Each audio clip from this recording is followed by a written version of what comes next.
Hello' everyone, আশা কৰোঁ সকলোৰে নিশ্চয় খবৰ ভাল। আজি আমি হঠাতে প্লেনিং কৰি ওলালোঁ ভূটানলৈ যাওঁ বুলি। আৰু এয়া পাঠশালা হৈ আমি নামলাং টাউনখন চাম বুলি আজি ওলাই আহিছোঁ। এয়া যাই আমি পালোৱেই জেগাখিনি। ইয়াতে গেটত এণ্ট্ৰি কৰিব লাগে, মানে ইয়াতে কিবাকিবি ডকুমেণ্টছ দেখুৱাব লাগে। আমি যিহেতু বেলেগৰ পৰা আহিছোঁ, ইয়াত ডকুমেণ্টছখিনি দেখাই মেলি আমি ওলালোঁ টাউনৰ ফালে বুলি।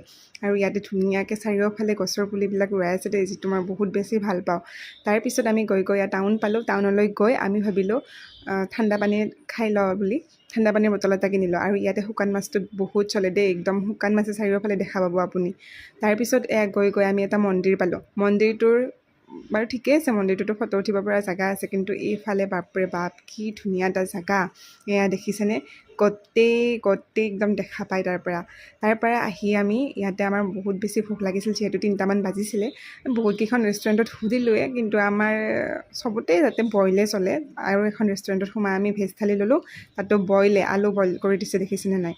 ভাত খাই মেলি তামোলখনটো লাগিবই, মই ইয়াৰ পৰাই লৈ গৈছিলোঁ তাতে তামোল খাই মেলি আমাৰ গাড়ীত তেল শেষ হৈছিল, সেইকাৰণে ইয়াৰ গাড়ীত তেল ভৰাই ল'লোঁ। গাড়ীৰ দীঘলীয়া লাইনটো দেখিছে নিশ্চয়, সকলোৱে গাড়ীত তেল ভৰাবলৈ ৰখি আছে।